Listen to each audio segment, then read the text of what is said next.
I'm Wendy. I'm 34, and 3 weeks after I buried my husband, my sister stood up at a birthday party and tried to take half my house. Her son was turning 1.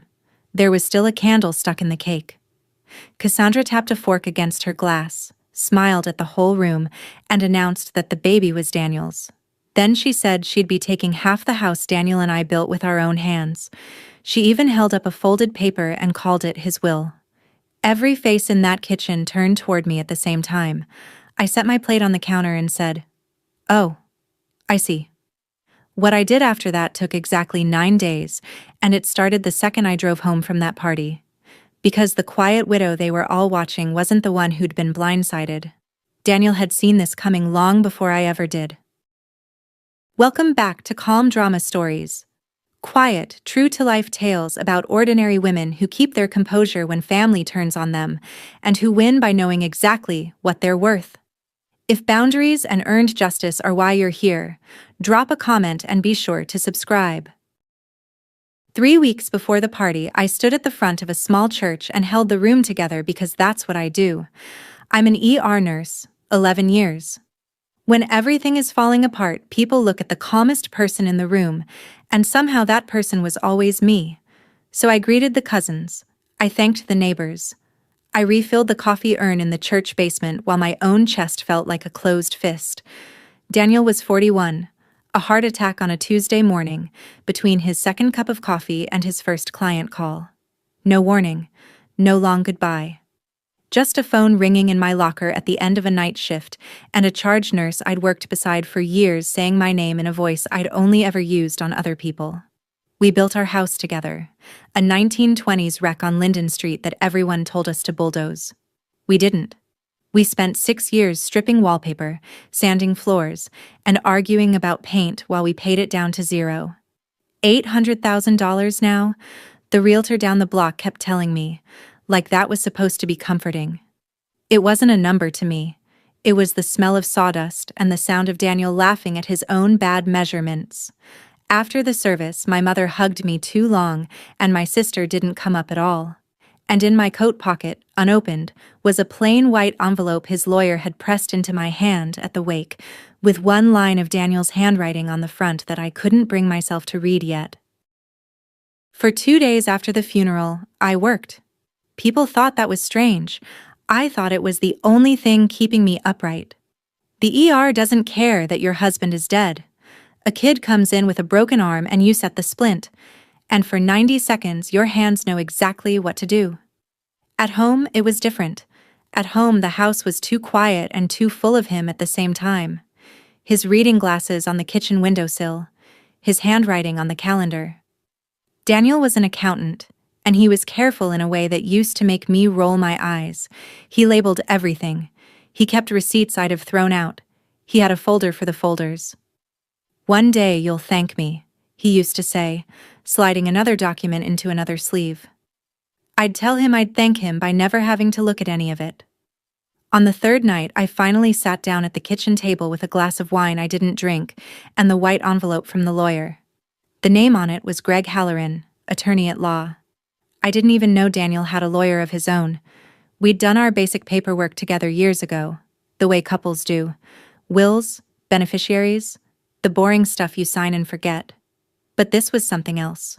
Something Daniel had set up quietly, on his own time, and never mentioned. I turned the envelope over in my hands twice. Then I set it back down, unopened, because I wasn't ready for his voice on paper. I told myself I'd open it when I was stronger. I had no idea I'd need it in 3 weeks. My mother called on a Sunday, and her voice was sweeter than it had been in months. That's the first thing I noticed. Margaret Calloway does not do sweet without a reason. "Wendy, honey," she said, "you have to come to little Mason's birthday. He's turning 1. Cassandra would be heartbroken if you weren't there." I sat on the bottom stair and pressed the phone to my ear. My sister and I hadn't spoken much since the funeral, where she'd stood near the back and left early. "I don't know if I'm up for a party, Mom," I said. There was a pause. "It would mean a lot to the family," she said. And there it was. The family. The way she always used it, like a door closing behind you. Cassandra is 31, 3 years younger than me, and her life had been coming apart all year. Her marriage to a man named Travis had ended badly. She'd lost the apartment in November. She was living back in Mom's spare room with the baby and a mountain of credit card debt that everyone whispered about and no one named. I knew all of that. I felt sorry for her even. So I said yes. Of course I'll come, I told my mother. He's my nephew. I heard her exhale, relieved. And at the time, I thought it was relief that I'd say yes. Later, I'd understand it was relief that the plan was on track. I bought Mason a stuffed elephant and a savings bond because that's what an aunt does. I had no idea I was buying a ticket to my own ambush. The night before the party, I worked a 12-hour shift because I'd told my manager I didn't need the bereavement time. She'd looked at me over her glasses and said, "Wendy, nobody's grading you on this." I told her I was fine. That's the thing about being the steady one.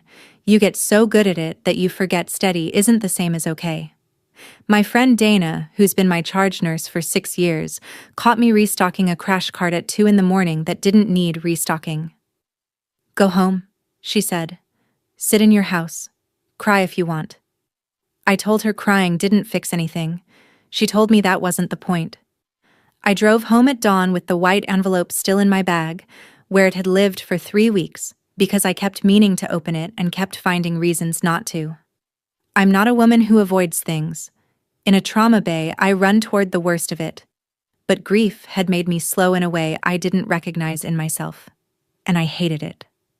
I showered, I slept 4 hours, and I got up and put on the navy dress I'd worn to 2 christenings and 1 wedding. I looked at the woman in the mirror and tried to find the version of me who could walk into my mother's kitchen full of relatives and smile. I found enough of her to do it. I tucked the envelope into my purse out of habit more than intention. Then I drove the 11 minutes across town to my mother's house, where my sister was waiting with a fork and a glass and a story she'd been building for months. My mother's house always smells like cinnamon and lemon cleaner, and that day it smelled like both, plus the sugar of a sheet cake on the counter. The kitchen was full. Aunt Renata, 2 of my cousins, a couple of neighbors, Cassandra's friend from work. Everyone looked at me with that soft, tilted head pity people give the recently widowed, and I let them, because correcting it would have taken more than I had. Mason was adorable in a paper crown, banging a spoon on his high chair. Cassandra hovered over him in a way that felt staged, touching his hair, calling him Daniel's little man, once, lightly, like a joke that wasn't a joke. I caught it. I filed it away the way I file a patient's offhand comment that doesn't fit the chart. Travis was there too, which surprised me, the ex-husband, except he wasn't her ex, exactly. They'd been circling back together for months. He kept close to Cassandra and kept refilling her glass and his own. There was a tightness under the cheerfulness, a current I couldn't name. My mother kept glancing at the clock. Cassandra kept glancing at my mother. I helped cut the cake. I sang the song.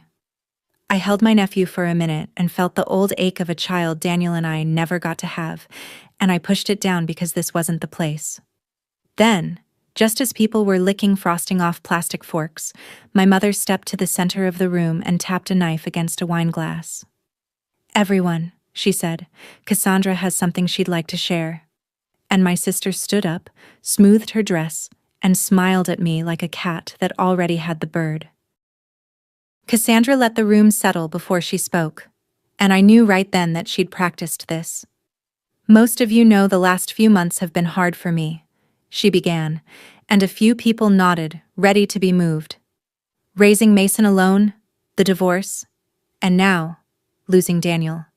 She let her voice catch on his name, because Daniel meant more to me than any of you knew.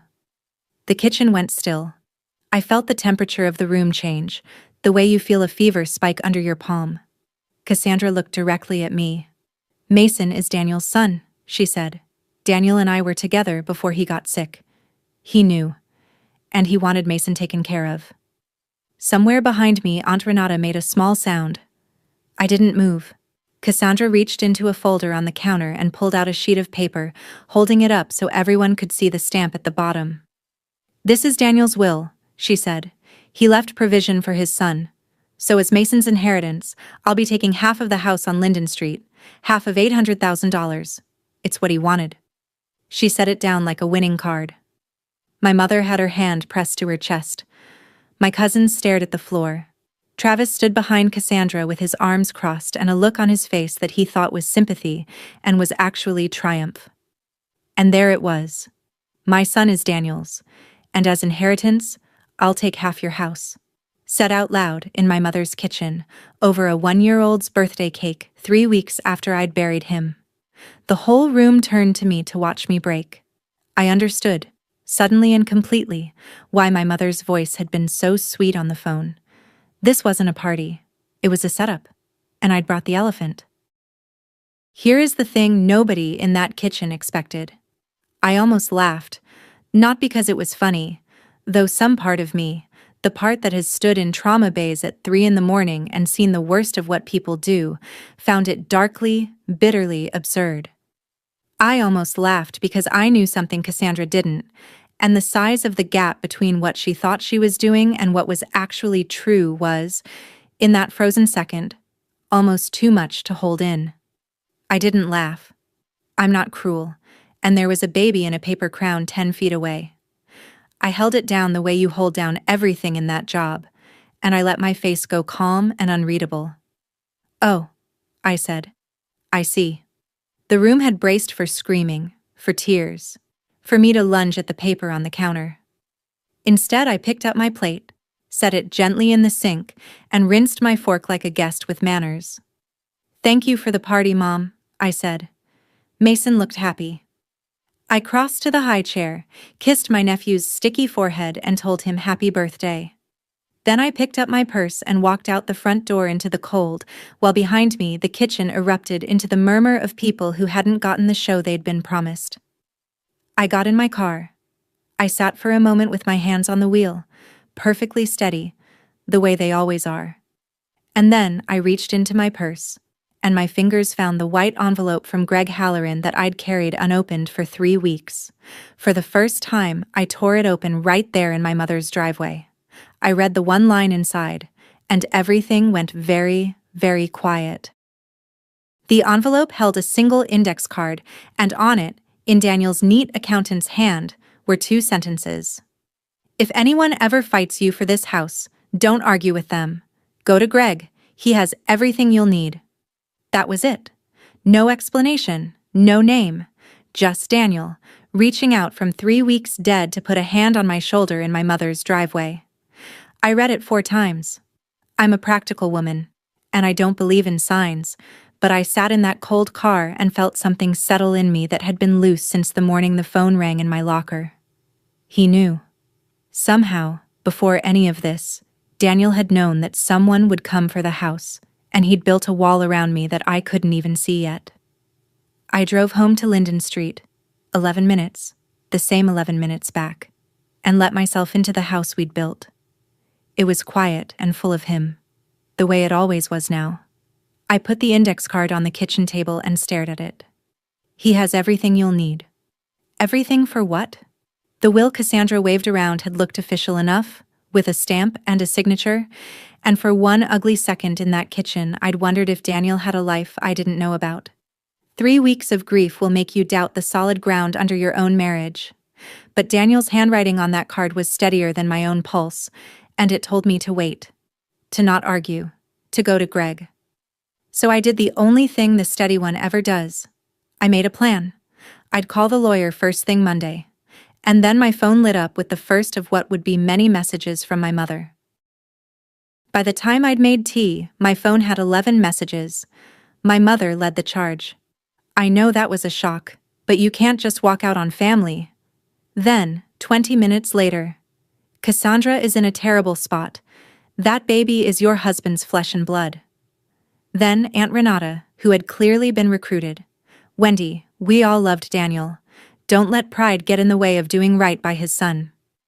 I set the phone face down and drank my tea. People assume that silence means you're wavering. It usually means the opposite. The messages kept coming, and underneath the gentle ones was a harder edge, the family closing ranks around the version of the story that was easiest for them. My mother called at 9. I answered because not answering would have been a statement, and I wasn't ready to make statements yet. "Honey," she said, and her voice was doing the thing again, the sweet thing with the steel underneath. "I'm not saying give her everything. I'm saying give her something. For the baby. Just give her something, Wendy. For the baby." She'd say that sentence to me at least 4 more times over the next 9 days, and every time it would land a little heavier because she'd built it to be impossible to argue with. Refuse. And you're refusing a baby. I told her I was tired and needed to sleep. I told her we'd talk. I did not tell her about the index card or about Greg Halloran, or about the fact that for the first time since the funeral, I felt something other than grief moving in me. It was quieter than anger and more useful. It was the focus I get right before a long, hard shift. I was going to need it. Cassandra waited 2 days before she came at me directly, and when she did, she dressed it up as kindness. She showed up at my house on a Tuesday evening with Travis in the car at the curb and a soft, rehearsed look on her face. "I don't want this to get ugly," she said on my porch, not quite asking to come in. "I really don't, Wendy. We're sisters." She had a folder under her arm, the same kind of folder from the party. "I had a lawyer draw up something simple. You just sign the house into both our names. We sell it, split it, and nobody has to go to court. It's cleaner for everyone, especially with the estate still open." I leaned against my own doorframe and looked at her. "The estate," I repeated. "How do you know the estate's still open?" Something flickered across her face, gone fast. "These things take a while, that's all," she said. "Everybody knows that. But everybody doesn't know that. Probate timelines aren't dinner table conversation. Someone had told her, or she'd been digging, and either way it meant this wasn't a grieving mother's desperate idea. It was a plan with a calendar. "We need it done before the estate closes," she added. And there was the calendar, right out loud. I took the folder she held out because refusing it would have ended the conversation, and I wanted to see what was in it more than I wanted to win the porch. "I'll look at it," I said. Her shoulders dropped in relief, the same relief my mother's voice had carried. They all thought relief meant winning. I closed the door, set the folder on the table next to Daniel's index card, and poured myself a glass of wine I actually intended to drink this time. I read every page of Cassandra's folder twice, the way I read a chart before I trust it. There was the transfer agreement, and clipped behind it, a photocopy of the will she'd waved at the party. And the more I read, the calmer I got, because it was wrong in ways a careful man would never have been wrong. The will named a bank for the escrow that Daniel and I had closed our account with 4 years ago. I remembered the afternoon we did it, because we'd argued about which credit union to switch to. Daniel would never have written a current will referencing a dead account. The date was off too. It listed Daniel's address as an apartment number, and we'd lived in a house with no apartment number for 6 years. And the signature. I'd signed 1,000 things next to that signature, mortgage papers and Christmas cards and the back of our wedding photos. This one had the right shape and the wrong sole. The loops were too careful, like someone tracing rather than writing. I didn't celebrate. That's the mistake people make. The rush of relief that makes you sloppy. I'm an ER nurse. I document. So I laid each page flat on the kitchen table, and I photographed every one of them with my phone, front and back, in good light. I noted the dead bank by name. I noted the wrong address. I noted the witness line at the bottom, which had a signature I didn't recognize, and the printed name beneath it, T. Boone, Travis. I didn't call Cassandra. I didn't call my mother. I put the folder in a drawer, set Daniel's index card on top of it, and wrote one thing on my own notepad. Call Greg Halloran, 8 in the morning. I kept my hands steady at that kitchen table the same way I keep them steady over a crashing patient. Slow, quiet, certain. If you've ever had your own family mistake your silence for surrender, then you already know exactly what I felt reading those pages. Stay with me. I promise the part where it turns is worth every minute. And if a calm woman finally being underestimated is your kind of story, hit subscribe so you don't miss how it ends. Greg Halloran's office was downtown, above a bakery, in one of those old brick buildings with a slow elevator and good coffee in the waiting room. I drove the 20 minutes from Linden Street on Wednesday morning before my shift, wearing scrubs because I'd be heading straight to the hospital after. Greg was older than I expected, soft-spoken, with reading glasses pushed up on his forehead and a way of listening that reminded me of the better doctors I work with. "I was wondering when you'd come in," he said, settling behind his desk. "Daniel told me you might not, for a while. He said you'd come when you were ready, or when you needed to." I put Daniel's index card on the desk between us. "Someone's claiming half my house," I said. "My sister. She says her baby is Daniel's, and she's got a will that says so." Greg didn't react the way people react to gossip. He reacted the way a man reacts when a plan he helped build is finally being used. He nodded slowly, opened a drawer, and took out a thick sealed folder with my name on it in Daniel's handwriting. "Daniel set this up about a year ago," he said. "He didn't tell you because he didn't want to worry you, and because he said if it never came up, you'd never need to know it existed." He rested his hand on the folder but didn't slide it over yet. He was very specific about one thing. He said there's a second envelope in here, sealed, and he asked me to tell you not to open that one until you actually need it. Not before. I looked at the folder, then at Greg. "Need it for what?" I asked. Greg almost smiled. "He said you'd know," he answered. Greg opened the folder and laid its contents out on the desk one piece at a time, and I watched a year of my husband's quiet planning unfold in front of me. First, the real will. Daniel's actual last will and testament, drafted by Greg's office, dated and signed and properly witnessed, naming me as his sole heir, with the house on Linden Street and everything else passing to me and me alone. "This is the document currently in probate," Greg said, "filed the week after he passed. It's the only will of Daniel's on record with the court. Second, the deed to the house, free and clear, both our names, paid in full. Third, a copy of a notarized statement Daniel had signed affirming he and I had no children and that no other person had any claim on the estate.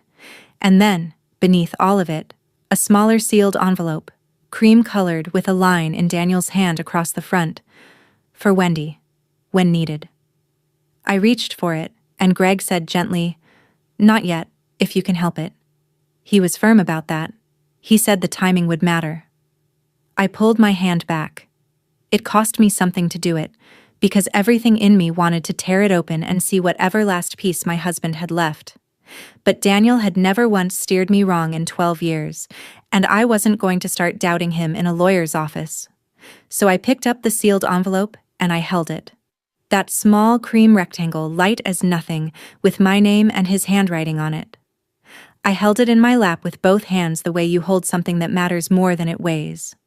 "The will Cassandra has," I told Greg, "references a bank account we closed 4 years ago." Greg's eyebrows went up. "Then we have a problem for her," he said. "Not for you." I carried the cream envelope home and set it on the kitchen table, propped against the salt shaker where I'd see it every time I walked past. I did not open it. I want to be honest about how hard that was. For 9 days that envelope sat there with my husband's handwriting facing the room, and every single time I came through that door, exhausted from a shift or worn down by another round of my mother's messages, I thought about opening it. But Daniel had said the timing would matter, and Greg had said the same, and I have spent 11 years learning that the difference between a good outcome and a disaster is often just doing the right thing in the right order. So I let it sit.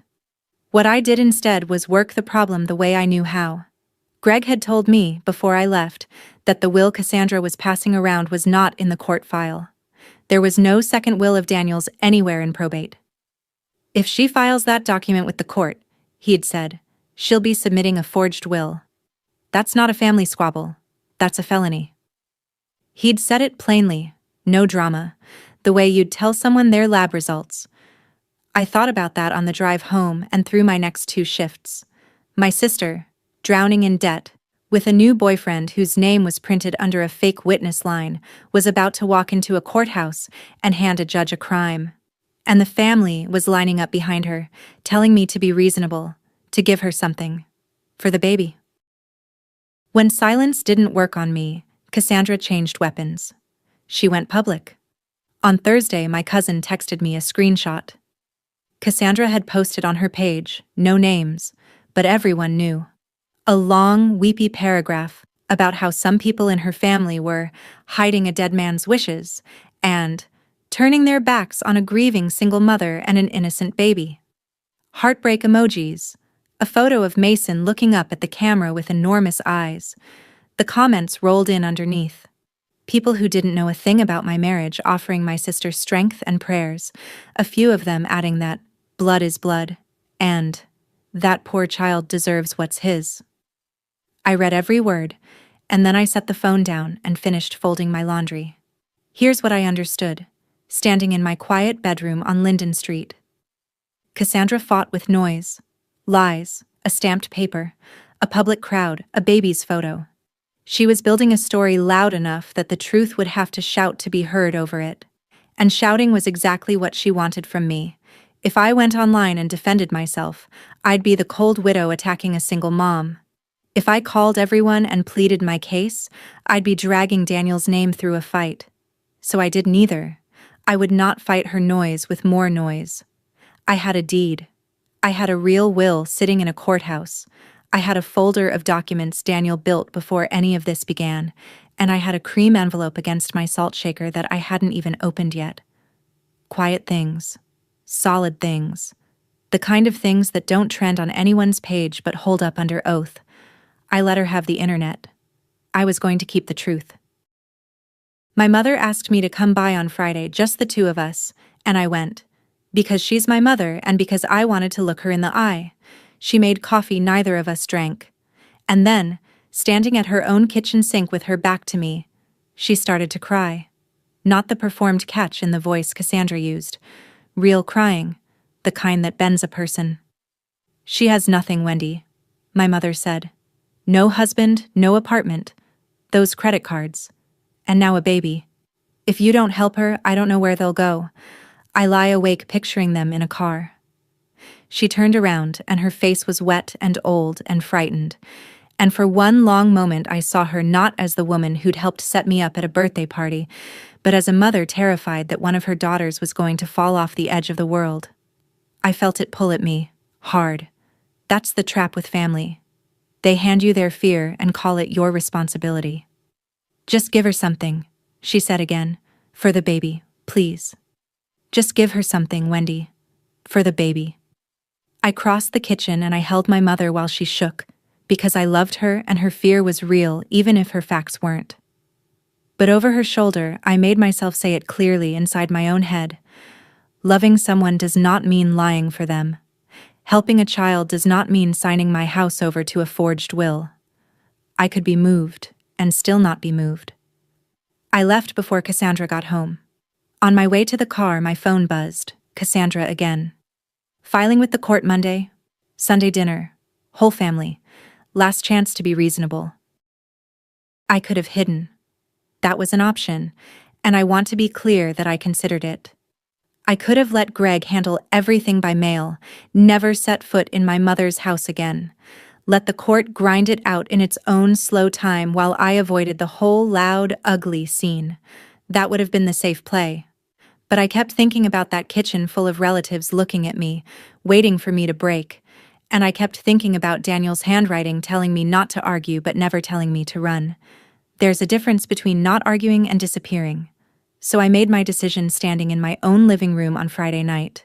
I would go to Sunday dinner. I would walk into that house with the whole family watching, the same way I'd walked out 3 weeks of grief and one ambush ago. And I would not go alone. I called Greg Saturday morning. She says she's filing Monday.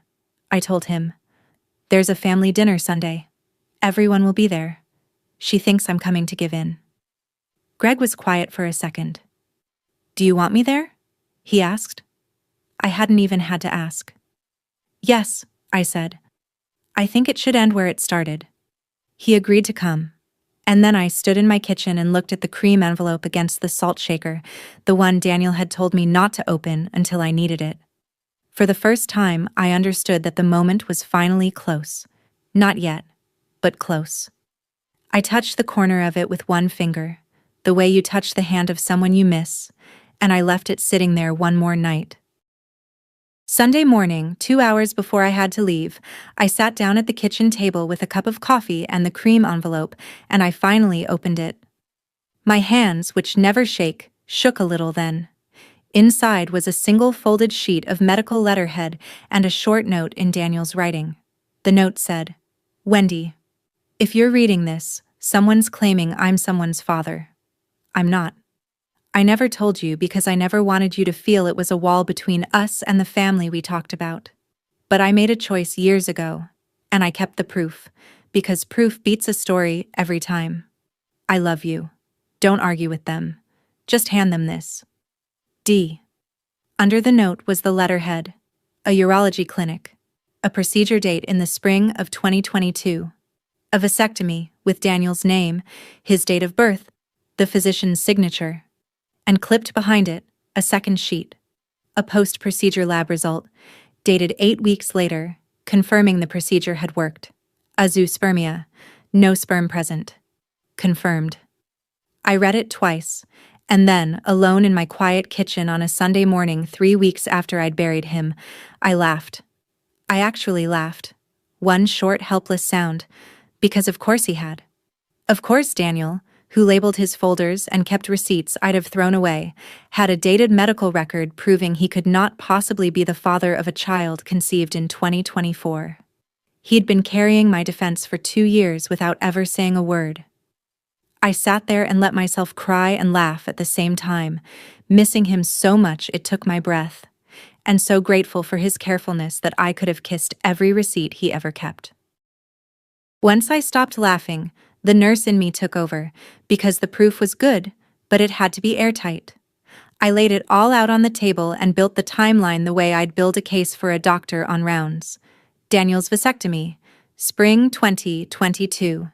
Confirmed sterile by lab work 8 weeks later, summer 2022.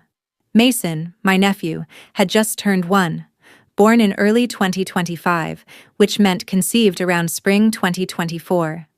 2 full years after Daniel had a documented procedure and a documented result proving he could not father a child. It wasn't a he, she said. It wasn't my word against my sister's. It was a date against a date, signed by a physician, and dates don't cry on camera. I didn't trust myself to carry only one copy. I drove to the 24-hour pharmacy with a copier and made 3 sets.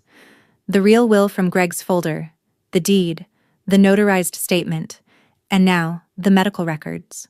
I put 1 set in a folder for the dinner, 1 set in my car, and 1 set back in the drawer at home. I texted Greg a photo of the medical letterhead. He called me back within a minute. "Wendy," he said, and for the first time he sounded something other than calm. "This ends it. A dated procedure 2 years before conception, with confirmatory lab work. There's no argument left to make. Bring it tonight." Then he added, quieter, "He really did think of everything, didn't he?" I looked at the note in Daniel's handwriting, propped against the salt shaker where the envelope had been. "He always did," I said. I didn't feel triumphant. I felt held, like my husband had reached across 3 weeks and a closed casket to stand behind me one more time. That afternoon, Travis made it worse for them without meaning to. He texted me, which surprised me, because we'd barely spoken in years. The message was him trying to be the reasonable man, smoothing the road. "Hey Wendy, just want this done clean for everyone. Sign the transfer tonight and we all move on. I already handled the witness part on the will so the paperwork's solid. You don't gotta worry about any of that side." I read it standing in my kitchen, and I went still. I already handled the witness part on the will. In writing.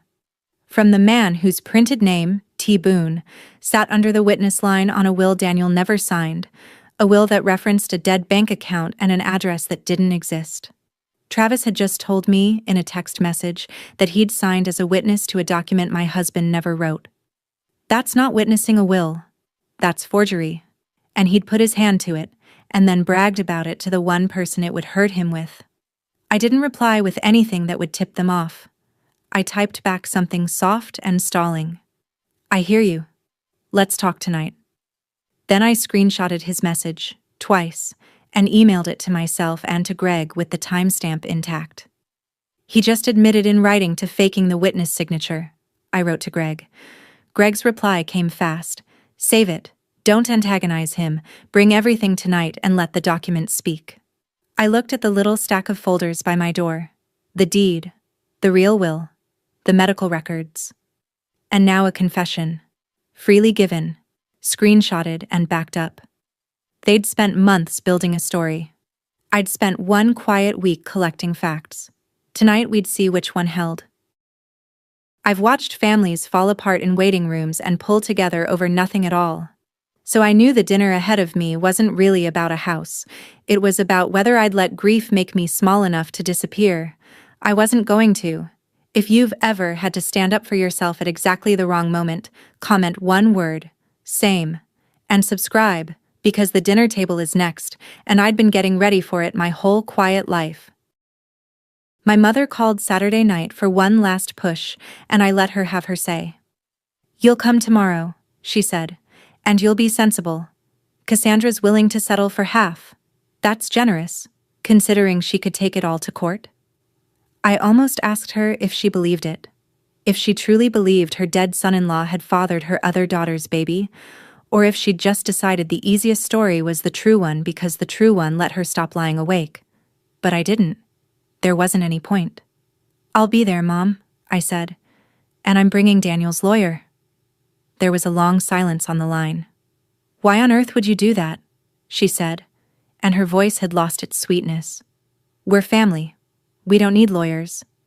Then it'll be a short conversation, I told her, and I meant it kindly. We hung up.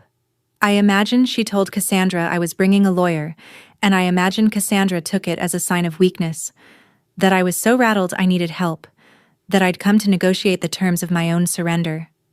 That's the thing about people who fight with noise. They can't hear quiet for what it is. They mistake a steady hand for a shaking one. I slept better that night than I had since the funeral. I laid out my clothes, the same navy dress, and I set the folders by the door. I put Daniel's handwritten note in my purse, not as evidence, but as company. And in the morning, I drove the 11 minutes across town to my mother's house for the third time in this story, except this time I wasn't walking in to be ambushed, and I wasn't walking in to surrender. I was walking in to finish it. Before I left, I stood in my living room and looked at our wedding photo on the mantel for a long minute. Daniel in a suit that didn't quite fit, me laughing at something off camera, the two of us on the front steps of the wreck we'd just bought and would spend 6 years saving. I thought about everything that was about to happen, and I made one more decision, the hardest one, and I made it on purpose so I wouldn't lose it in the heat of the room. Whatever Cassandra had done, Mason had done nothing. He was 1 year old. He didn't choose his mother's debts or her lies or the paper crown he'd worn while she used his birthday as a stage. He was my nephew, and that was real, and it would stay real no matter what came out at that table. So I decided, standing under my own roof, that I would protect myself and Daniel's name completely, and that I would still take care of that child, not through a forged will, not through extortion dressed up as inheritance. On my terms, in a clean way, because I wanted to, not because I was forced. I wrote it down so I wouldn't forget under pressure. The truth, and then the kindness, in that order. Both. Then I picked up the folders, picked up my keys, and locked the door behind me. The drive across town was quiet. I didn't rehearse a speech. I'd learned a long time ago that the calmest thing you can do in a crisis is let the facts do the talking and stay out of their way.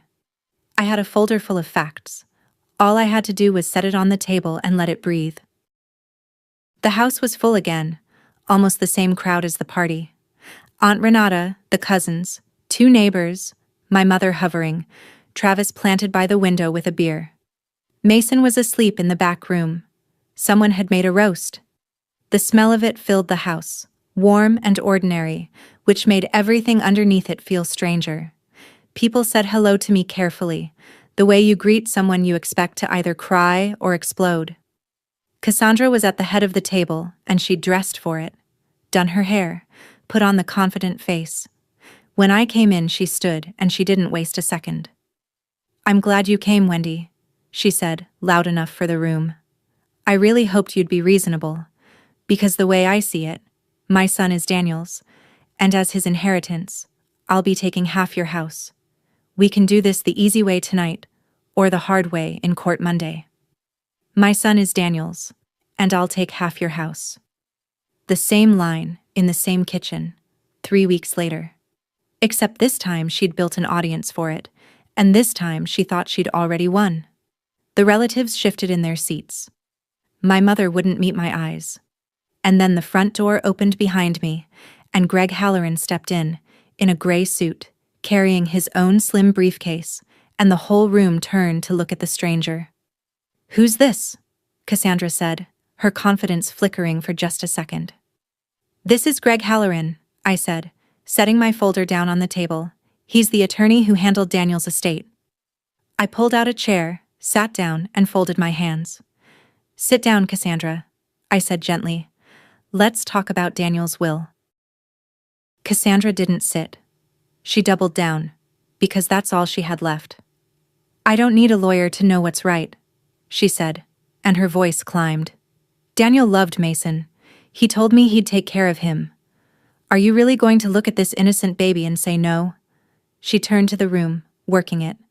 "She's got $800,000 in a house and she won't share a dime with her own nephew, her dead husband's son." My mother made a small sound and pressed her napkin to her mouth. Aunt Renata looked at me with open disapproval now. The pity finally curdled into judgment. "Wendy," my mother said, pleading, "just give her something. For the baby." The whole table leaned toward Cassandra, toward the easy story, toward the grieving single mother and the innocent child. I felt the old pull to smooth it over, to make the discomfort stop, the people-pleaser reflex that grief had been sanding at for weeks. I let it pass through me. I didn't raise my voice. I didn't defend myself. I simply reached into my folder, took out the first set of papers, and laid them on the table where everyone could see. "Before anyone signs anything," I said quietly, "I think we should all look at the actual documents." "Greg?" Greg opened his briefcase.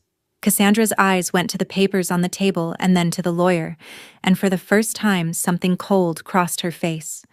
The realization that I hadn't come to surrender. The room got very quiet. Travis set down his beer, and I slid the first document into the center of the table, turned it so the print faced them, and let it sit there in the warm, roast-scented air of my mother's dining room. "This is Daniel's will," I said. "His real one." I kept my voice level, almost soft, so the room had to lean in to hear it. "Drafted by Mr. Halloran's office a year ago. Signed, dated, properly witnessed. Filed with the probate court the week after Daniel died. It leaves everything, the house, the savings, all of it, to me." Greg spoke then, in his unhurried lawyer's voice. "I can confirm that," he said. "This is the only will of Daniel Myers on file with the court. There is no other." Cassandra grabbed for her own folder fast and yanked out her paper. "That's not true. I have his will. Right here." She slapped it on the table next to mine. I didn't snatch it. I just looked at it, and then I looked at her, and I started calmly to point. "This one names First Heritage Bank for the escrow," I said. "Daniel and I closed that account 4 years ago. I remember the afternoon we did it." My finger moved down the page. "This lists his address as Unit 4B. We've lived in a house with no unit number for 6 years. Down again.